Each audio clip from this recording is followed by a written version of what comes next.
आज हम बात करेंगे संधारित्रों का संयोजन। ठीक है, हम लोग संधारित्र के विषय में हर प्रकार का संधारित्र पढ़ लिया है। ठीक है, आज हम बात करेंगे संधारित्रों का संयोजन। संधारित्रों को क्यों जोड़ा जाता है, क्या कारण है जोड़ने का और कैसे जोड़ सकते हैं। ठीक है, तो देखिए विद्युत परिपथ में या कोई हमारे पास सर्किट है, उस सर्किट में कैपेसिटी को हमें बढ़ाना हो या हमें घटाना हो, तो बढ़ाने और घटाने के लिए संधारित्र का जोड़ना आवश्यक होता है। धारिता को, किसी भी परिपथ का धारिता अगर हमें बढ़ाना है तब भी संधारित्र को जोड़ना पड़ेगा, और यदि घटाना है तब भी संधारित्र को जोड़ना पड़ेगा। तो किस तरह से जोड़ेंगे तो धारिता बढ़ेगी, किस तरह से जोड़ेंगे तो धारिता कम होगी, आज हम इसी पे चर्चा करेंगे। ठीक है, तो सबसे पहले हम हेडिंग डाल लेते हैं अपना संधारित्रों का संयोजन। संधारित्रों का संयोजन।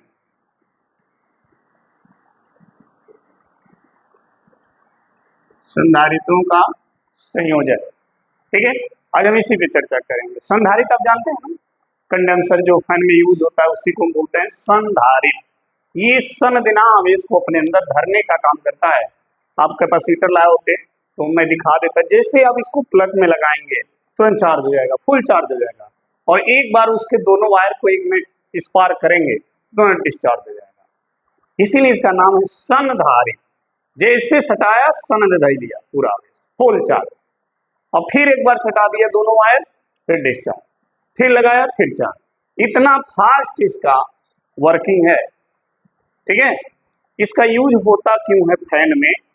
फैन में इसका यूज यही है कि जो हमारे पास एसी करंट आती है, वो एसी करंट 1 सेकंड में 50 बार ऑन ऑफ होती है।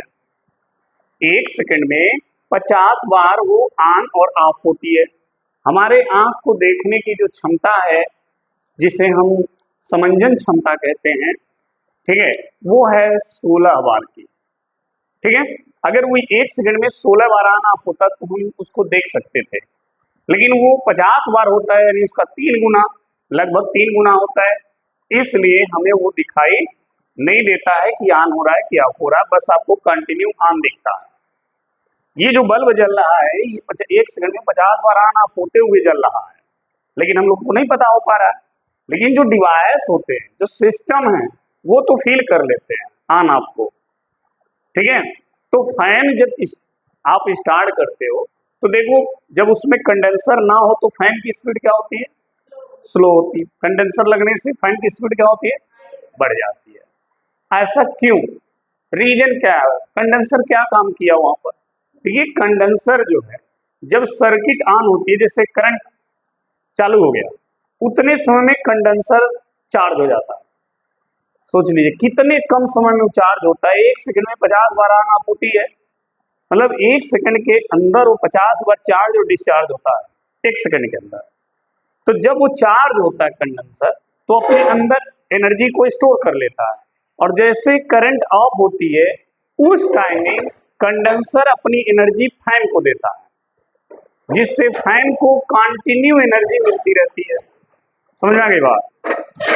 जैसे आपने यहाँ से ऑन कर दिया, अब ये 1 सेकंड में 50 बार ऑन ऑफ होते हुए चल रहा है, तो जब ऑन हुआ उसी समय फैन को भी एनर्जी मिल गई, कंडेंसर को भी मिल गई, तुरंत ऑफ हो गया। तो फैन, कंडेंसर जो है, एनर्जी जब पाया था वो एनर्जी अपने अंदर स्टोर कर लिया, और जैसे लाइट कटी तुरंत एनर्जी किसको दे देगा? फैन को। तो फैन को कंटिन्यू एनर्जी क्या होगी? मिलती रहेगी। ऑन के समय लाइट देगा, ऑफ के समय कंडेंसर देगा, तो उसको लगातार एनर्जी मिलेगी, जिसके वजह से वो उसकी स्पीड क्या होती है? बढ़ जाती है। सपोज करिए आप साइकिल चला रहे हो, एक पैडल मारे फिर रुक गए, फिर पैडल मारे फिर रुक गए, तो क्या साइकिल की स्पीड बनेगी? नहीं बनेगी। साइकिल की स्पीड बनानी है तो कंटिन्यू पैडल को क्या करना होगा? दबाना होगा।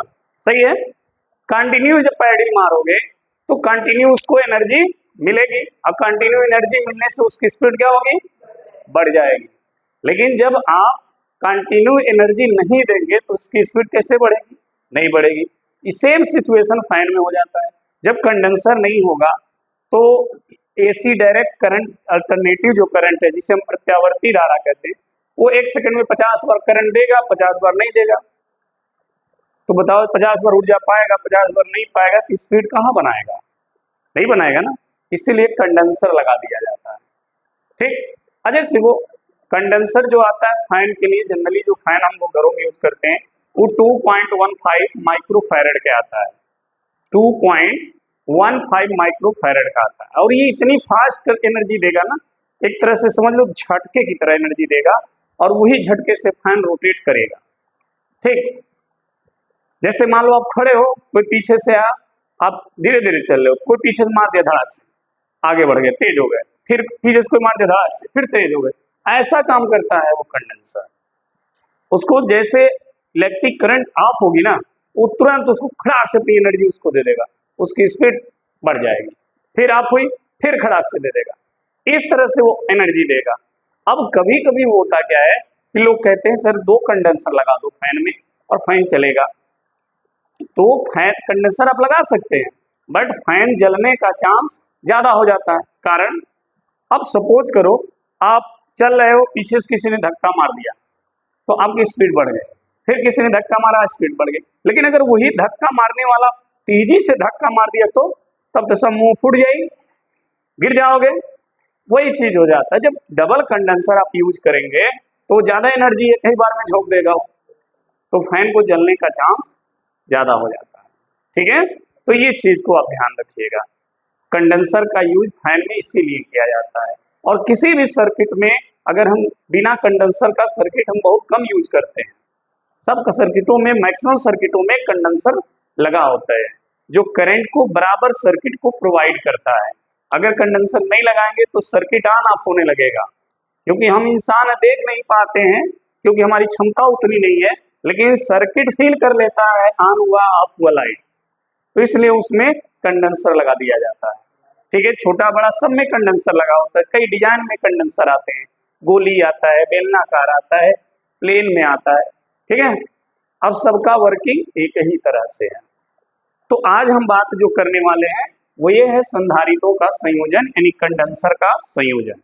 ठीक है, संधारित्र में संधारित्र को जोड़ते क्यों हैं, हमने आपको पहले ही बता दिया कि जब सर्किट में धारिता को बढ़ाना हो या घटाना हो तो आप वहां पर कंडेंसर का क्या करेंगे, संयोजन करेंगे। संधारित्र का क्या करेंगे, संयोजन करेंगे। संधारित्र को जोड़ के ही उसकी धारिता बढ़ाएंगे भी, और संधारित्र को जोड़ के ही उसकी धारिता घटाएंगे भी।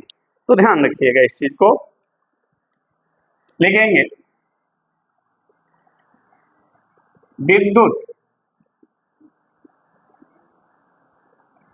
विद्युत उपकरण में आवश्यकता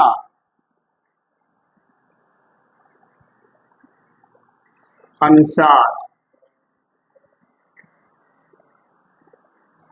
धारिता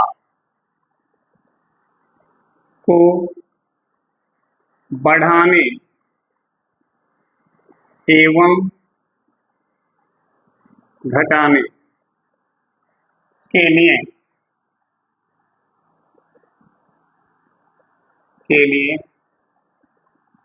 संधारित्रों का क्या संयोजन करना क्या होता है, आवश्यक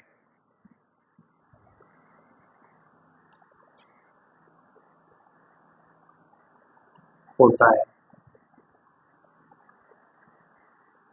ठीक है, वैद्युत उपकरण में आवश्यकता अनुसार धारिता को बढ़ाना या घटाना हो तो हम संधारित्रों का संयोजन करना आवश्यक हो जाता है।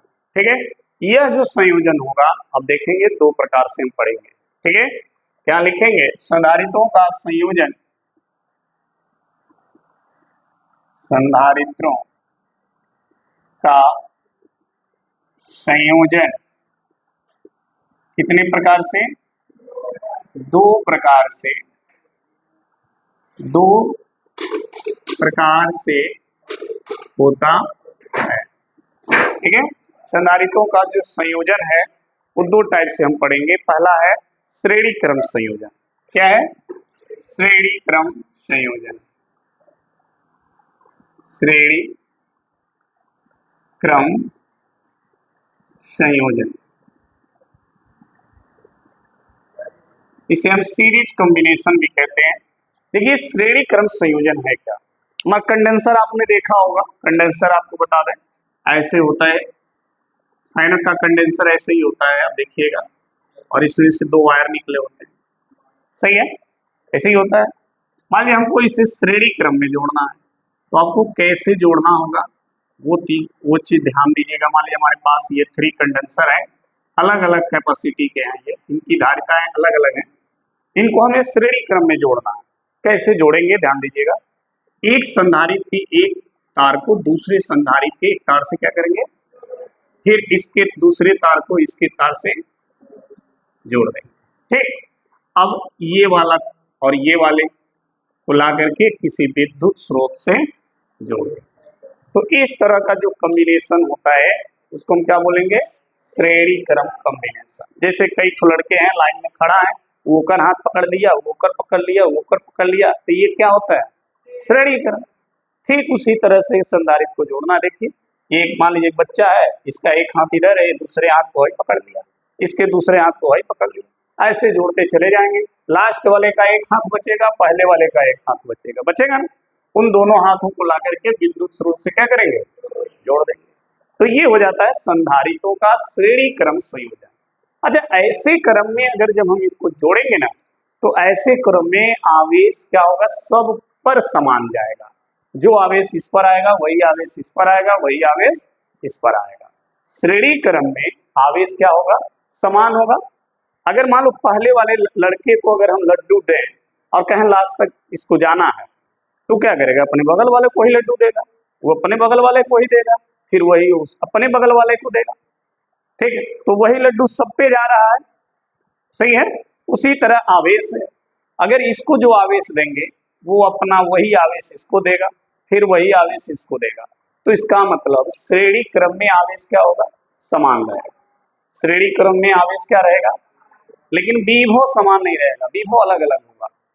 इनके विभव जो हैं अलग अलग होंगे, धारिताएं अलग अलग होंगे, लेकिन आवेश क्या होगा, समान होगा। तो अगर आपसे कोई प्रश्न करे कि श्रेणी क्रम संयोजन क्या होता है, संधारित्रों के श्रेणी क्रम संयोजन से आप क्या समझते हो, तो सिंपल बात कह सकते हैं कि संधारित्रों का ऐसा संयोजन जिसमें प्रत्येक संधारित्र पर आवेश क्या हो, समान हो, उसे क्या कहेंगे, श्रेणी क्रम संयोजन।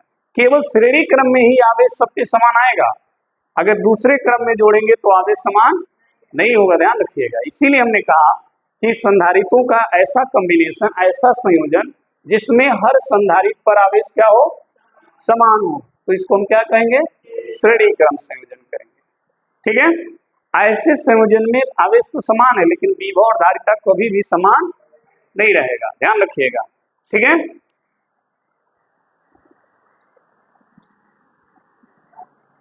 तो ले देखते हैं। मान लिया आपसे कोई कहे श्रेणी क्रम संयोजन है क्या, तो लिखेंगे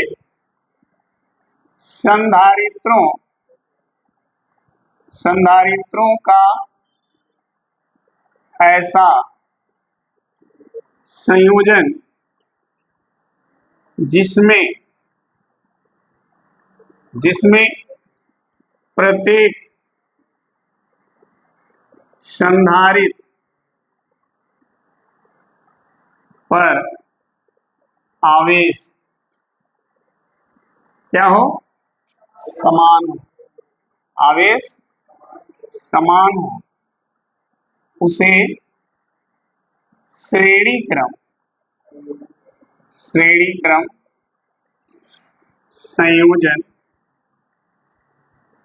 कहते हैं। समझ में आ गई बात। संधारित्रों का ऐसा संयोजन जिसमें प्रत्येक संधारित्र पर आवेश क्या रहे, उसे श्रेणी क्रम संयोजन कहते हैं। मान लीजिए हमारे पास 3 संधारित्र हैं, तीनों को हमने क्या किया, श्रेणी क्रम में जोड़ दिया। देखिए संधारित्र को जब भी सर्किट में आप दिखाइएगा ना, तो इस चीज को ध्यान रख लीजिएगा, संधारित्र को परिपथ में हमेशा ऐसे दिखाया जाता है, ऐसे 2 लाइन एकदम पैरेलल होनी चाहिए, एकदम समांतर और एक बराबर। ठीक, अगर ऐसे आप कहीं पर दिख रहा है आपको डायग्राम में तो समझ लीजिए क्या है, संधारित्र है। क्या है?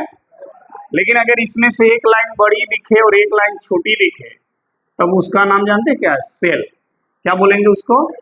इस तरह की जो लाइन होगी उसको आप सेल बोलोगे, जिसका छोटा वाला निगेटिव बड़ा वाला पॉजिटिव। लेकिन अगर दोनों लाइन एक दूसरे के बराबर और समांतर है तो क्या बोलोगे? संधारित्र बोलोगे। अच्छा, अगर मान लो जो ऐसे ही कई लाइन हो, एक बड़ी छोटी एक बड़ी छोटी एक बड़ी एक छोटी, तो इसको क्या बोलोगे? इसको बैटरी। क्या बोलोगे? ये बैटरी है। समझ आई बात? इसको बैटरी बोला जाएगा। क्यों? क्योंकि बैटरी जो होता है ना, सेलों का समूह होता है। कई सेल जब मिलते हैं तो एक वो बैटरी बनता है। समझ आई बात? आप टार्च को मत समझ लेना बैटरी, क्योंकि लोग उसको भी बैटरी बोलते हैं, तेरी बैटरिया दियो, तो वो बैटरी नहीं। जो घर में आपके लगे हुए हैं इन्वर्टर वगैरह में, तो उसमें कई सेल होते हैं तब वो एक बैटरी बनता है। समझ आ गई बात? तो ये बैटरी है, ये सेल है और ये संधारित्र। अब संधारित्र में भी दो संधारित्र पढ़ोगे। अब देखो, ऐसे अगर संधारित्र बना है तो इसको हम बोलते हैं क्या है? इसको क्या बोलेंगे जानते हो? नियत संधारित्र। क्या बोलेंगे? नियत संधारित्र। मतलब समझ रहे हो? ये नियत रहेगा, ये बदलेगा नहीं। जितना इसका मान है ना, फिक्स हो गया है। लेकिन अगर कहीं पर डायग्राम में ऐसा दिखा है, ऐसा ऐसा बना हो और ऐसा दिखा, संधारित्र है लेकिन वो तीर चल गया है, मतलब वो क्या है? परिवर्तित संधारित्र को दर्शा रहा है। इसको आप क्या बोलोगे? परिवर्तित संधारित्र है। ये ध्यान रखना इस चीज को। इसको हम अगर सर्किट में कहीं दिखे इस तरह के तो क्या कहोगे? परिवर्तित। परिवर्तित का मतलब समझ रहे हैं? इसका कैपेसिटी जो है वो बदल रहा है, समय के अनुसार चेंज हो रहा है। ठीक है, इसीलिए इस पे तीर मार दिया गया है। ये फिगर जानते हो ना, हाई वाला? हाई वाला तो फिगर बहुत लोग को पता होगा। सही है ना? जाना पहचाना होगा। सही है। इसका मतलब जानते हैं क्या है? इसका मतलब यही है कि ये इस तरह जिसका है उसका दिल बदल रहा है, इसीलिए उसमें तीर मार दिया गया, ना बदले। समझ आई बात? ये परिवर्तित दिल को दर्शा रहा है, वैसे ही ये भी परिवर्तित संधारित्र को दर्शा रहा है। जैसे इसका मान समय के अनुसार बदल रहा है ना, ऐसे ही लोगों का ये भी होता है, समय के अनुसार बदलता है। तो लोग जब बदलते हैं तो दूसरा जिस मार देता हूँ तीर, ले ठचा के मार दिया, अब नहीं बदलो। इसलिए अक्सर ये सिंबल दिया जाता है। दीपेश सही है? परिचित हो इससे? नहीं, चलो कोई बात नहीं। इस अब देखो, बहुत लोग नहीं जानते क्यों ऐसा बनता है। कोई जानता है? बस बना दिए, दे दिए। अब अगला उसको फीलिंग को समझ जाता है, लेकिन वो नहीं जानता काहे बना के भेजा है। अगला उसको समझ जाता है इसका मतलब क्या है, लेकिन सही मायने में इसका मतलब वही है जो मैंने अभी बताया, परिवर्तित होना। जब बदलता है ये भी बदल जाता, नहीं बदल जाता है? ये तो बहुत तेज बदलता है, जैसे कपड़ा, ये बहुत तेज बदलता है, इसीलिए इसमें तीर मार दिया जाता है। वैसे यहाँ भी देखो तीर मार दिया। देखो ये नियत है, ये साफ सुथरा दिल है, इसमें कुछ नहीं है, इसीलिए फिक्स है, एक जगह आराम से पड़ा हुआ है, इसमें कोनो छेड़छाड़ नहीं है। लेकिन है ज्यादा उथल उथल करने वाला समय के अनुसार, इसीलिए मार दिया खचाक से लोग। ठीक, तो कहीं भी अगर सर्किट में इस तरह बना हो संधारित्र तो समझ लेना क्या हो? परिवर्तित संधारित्र है। और इस तरह है तो नियत संधारित्र। ये बहुत साफ सुथरा इंसान है। हाई वाले बहुत खराब होते हैं, ऐसे लोगों से बड़ी सावधान। तो ये रहा संधारित्र। समझ में आ गई बात? अगर इस तरह सिंबल कहीं दिखे ना तो तुरंत समझ लेना कहा बैटरी है। ई नहीं कोई दिन अरे ऊ संधारित्र है, तो मार संधारित्र है। तो मार संधारित्र नहीं है, वो एक बैटरी है, मन कई तो सेल है। जो बड़ा वाला धनात्मक है, जो छोटा वाला, और जब एक बड़ा है तो छोटा हो तो कहा सेल, और दोनों बराबर हो तो संधारित्र। दोनों बराबर हो तो, अरे बकुल्ले पहले दोनों बराबर हो तो संधारित्र। अगर उसमें तीर नहीं चला है तब नियत। भाई यूं तो दोनों बराबर है, देखो तो जब दोनों लाइन बराबर हो, एक दूसरे के समांतर हो, तो क्या कहोगे? संधारित है। अगर उसमें तीर नहीं चला तो नियत संधारित है, और तीर चल गया है तो वो वाला। समझ में आ गई बात? तो ये ध्यान रखना, ये अलग से नहीं बताया जाएगा आपको। चलिए, अब यहां पर हमने क्या कहा कि संधारितों का संयोजन जिसमें प्रत्येक संधारित पर आवेश क्या रहे?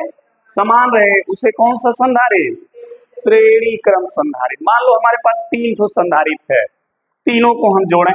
देखो, एक संधारित ये है, ठीक, ये है, एक संधारित ये है, सही है, और एक संधारित ये है। ध्यान देना वो, ये दोनों लाइन काहे लिखा जा रहा है, 2 लाइन काहे खींचा जा रहा है, जानते हो? क्योंकि आप संधारित पढ़े होगे ना, तो 2 ठो प्लेट बना होगा ऐसे, ठीक है, ऐसे 2 ठो प्लेट बना होगा। तो एक प्लेट एक लाइन है, एक प्लेट एक लाइन है। अब वहां बार बार प्लेट नहीं बनाएंगे, इसलिए दोनों को लाइन खींच दिया हमने। ध्यान रखिएगा। अब इन प्लेटों में एक प्लेट किससे जुड़ा होता है? विद्युत स्रोत से, दूसरा पृथ्वी से, बस वही चीज। तो मान लो पहला संधारित का एक प्लेट यहाँ हमने जोड़ दिया विद्युत स्रोत से, दूसरे प्लेट को अगले संधारित के पहले प्लेट से जोड़ दिया, फिर इसके दूसरे प्लेट को अगले संधारित के पहले प्लेट से जोड़ दिया, ऐसे जोड़ते चले जाओ। लास्ट का जो संधारित होगा उसके दूसरे प्लेट को पृथ्वी से जोड़ना है। तो हमने क्या किया, यहाँ पर एक विद्युत स्रोत लगा दिया और उस विद्युत स्रोत से जोड़ दिया, इसको पॉजिटिव से जोड़ दिया और इसको हो गया। संधारित किस क्रम में हो गया? श्रेणी क्रम। क्या हो गया? श्रेणी क्रम में। देखो, अब यहाँ से जब ये विद्युत स्रोत आवेश देगा ना, ऐसे आवेश आएगा, ऐसे मान लो इसको Q कूलम आवेश दिया, वही लड्डू ये लड़का को मिला, ती लड़का का किया, बगल वाले को दे दिया, वही लड्डू यहाँ आ गया, मतलब ये Q अब यहाँ आ गया, यही Q कहाँ गया? ऐसे आवेश सब पे क्या रहेगा? समान रहेगा। आवेश सब पे क्या रहेगा? समान। लेकिन अगर दूर रास्ता होता तो लड्डू बराबर नहीं जाता ना, बढ़ जाता। समझ आ गई बात? तो यहाँ जाने के एक रास्ता, इसलिए आवेश सब पे क्या रहेगा? समान रहेगा। ध्यान रखना दिमाग में, संधारित जो श्रेणी क्रम में जुड़ेगा, जो भी संधारित श्रेणी क्रम में होगा, उन सब में आवेश का रहेगा? समान रहेगा। ठीक है? हाँ। अब देखो, मान लो ये जो संधारित है, बचवा है इधर इधर है संधारित, मान लो इसकी धारिता हमने मान लिया क्या? C1। इसकी धारिता क्या मान लिया? C2। इसकी धारिता क्या मान लिया? इसका विभव कुछ और है, इसका कुछ और है, इसका कुछ और, अलग अलग विभव है, अलग अलग धारिता है, लेकिन आवेश सब पर का समान।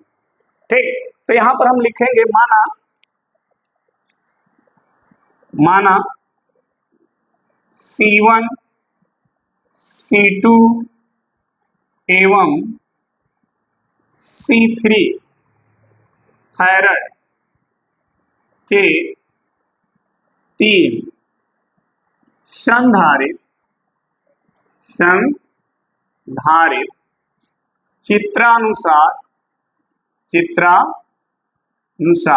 चित्र के अनुसार, ठीक है, श्रेणी क्रम में क्या है? जुड़े हैं। श्रेणी क्रम में जुड़े हैं। मान लिया कि C1 C2 C3 फैराड के 3 ठो संधारित है और तीनों चित्रानुसार कैसे जुड़ा है? श्रेणी क्रम। ठीक है, और जब श्रेणी क्रम में जुड़ा है तो सबका विभव अलग अलग है, विभव का है सबका, और आवेश समान। श्रेणी क्रम में जुड़ा है जिसमें प्रत्येक, ये ध्यान रखना आवेश वाली कॉन्सेप्ट, प्रत्येक, जिसमें प्रत्येक का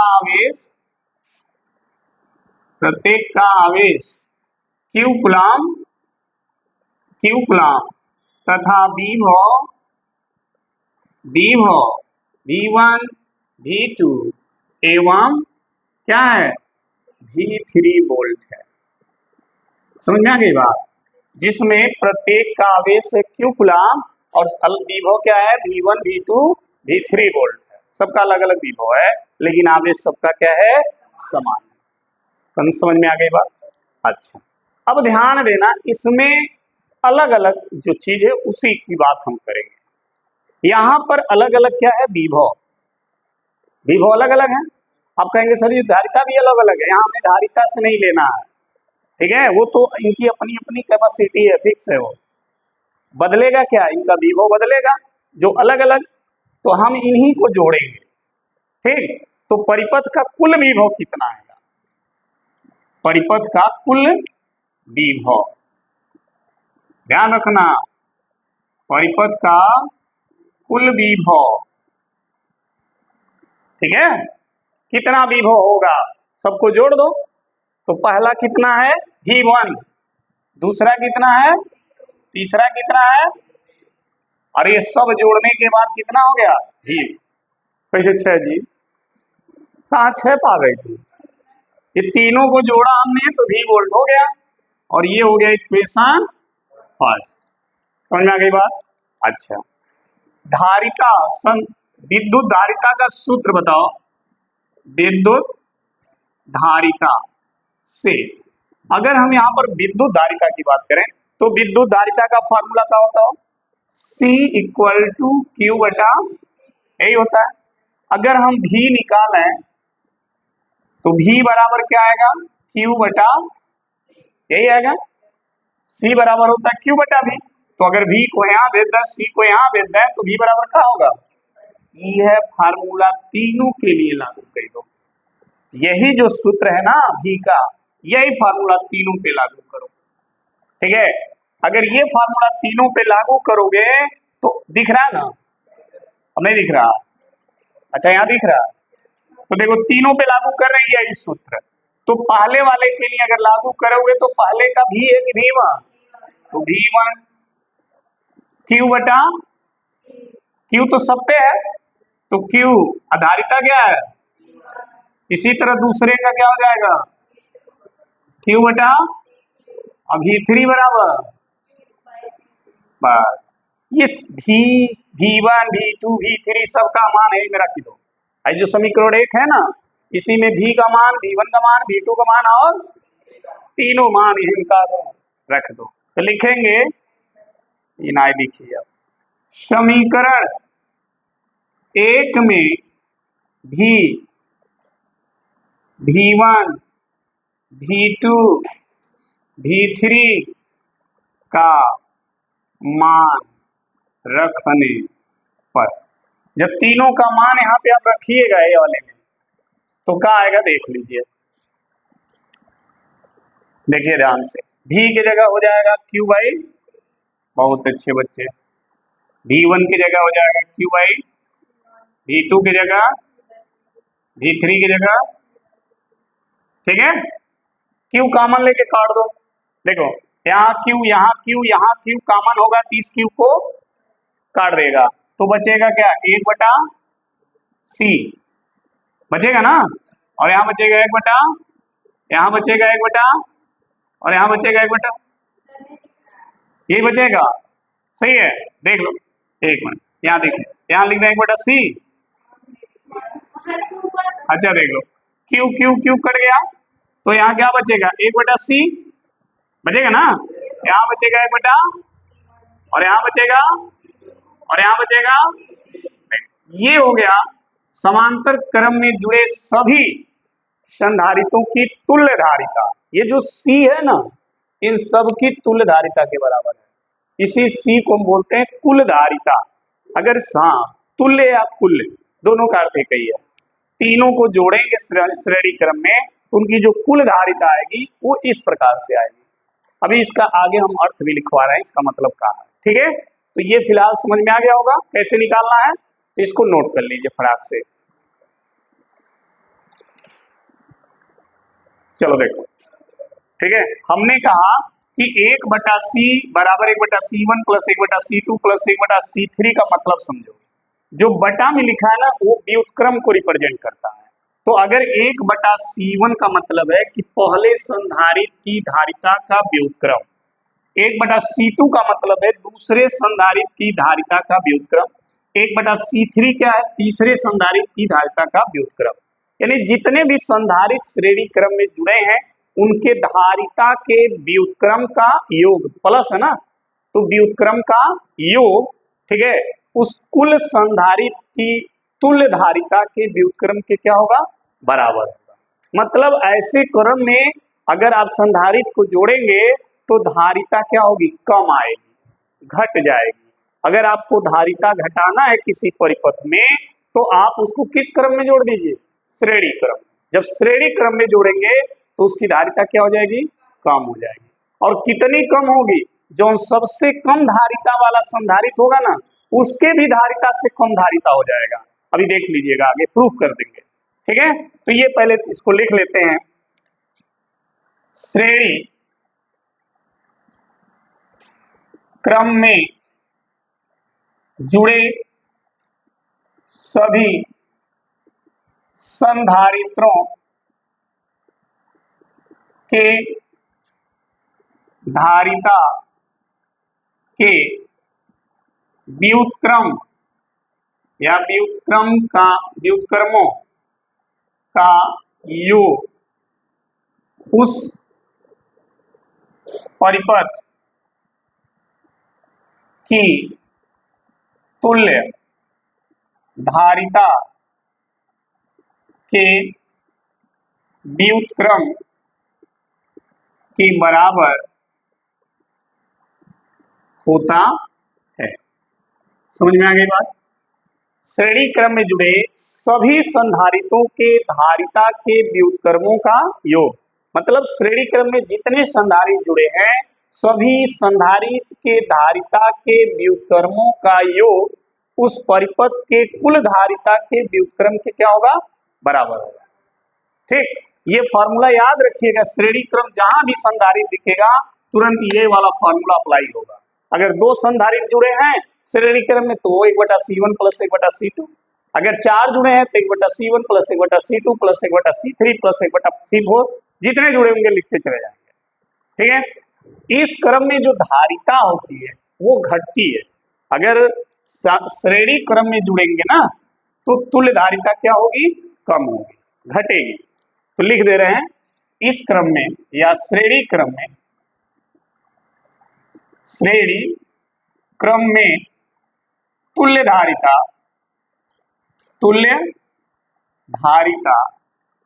सबसे कम संधारित्र की धारिता से भी क्या होगा, कम होता है। समझ आई बात। श्रेणी क्रम में जुड़े तुल्य धारिता सबसे कम संधारित्र की धारिता से भी क्या होगा, कम होगा। अब देखिए कैसे, समझिएगा इस चीज को। एग्जाम्पल के तौर पे अगर हम देखें, एग्जाम्पल इनका समझ लें। एग्जाम्पल एक और है कि मान लीजिए C1 बराबर है 1 फैरेड, C2 बराबर है 2 फैरेड और C3 बराबर है 3 फैरेड। ठीक, ये अलग अलग कैपेसिटी है तीन संधारित्र की। इतना को क्या किया गया है, श्रेणी क्रम में जोड़ा गया है, या ये सब श्रेणी क्रम में जुड़े हैं। ठीक, तो इनकी अगर तुल्य धारिता निकालोगे, जब हल करोगे तो इनका तुल्य धारिता निकालोगे। तुल्य धारिता तो तुल्य धारिता क्या हो जाएगी, 1/C बराबर 1/C1 प्लस 1/C2 प्लस 1 हो गया।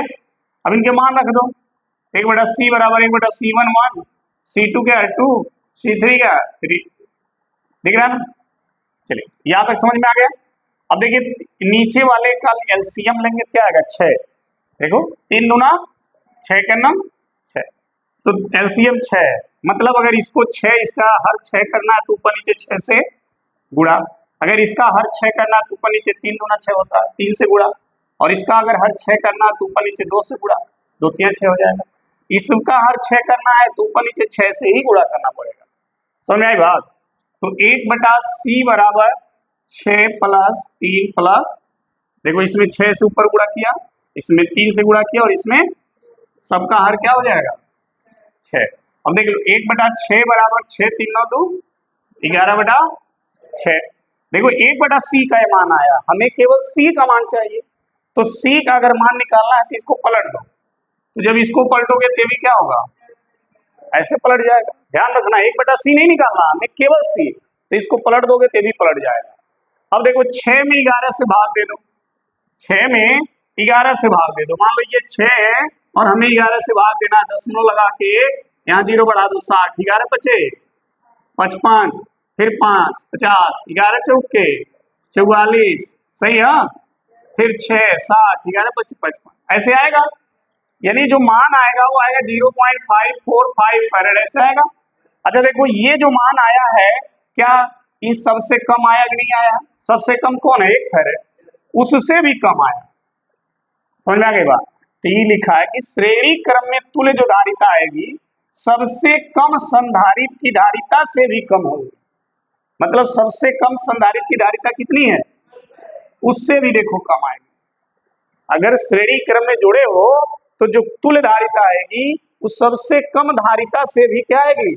कम आएगी। अगर उससे कम नहीं आती है तो समझ लेना आपने कहीं गलती किया है।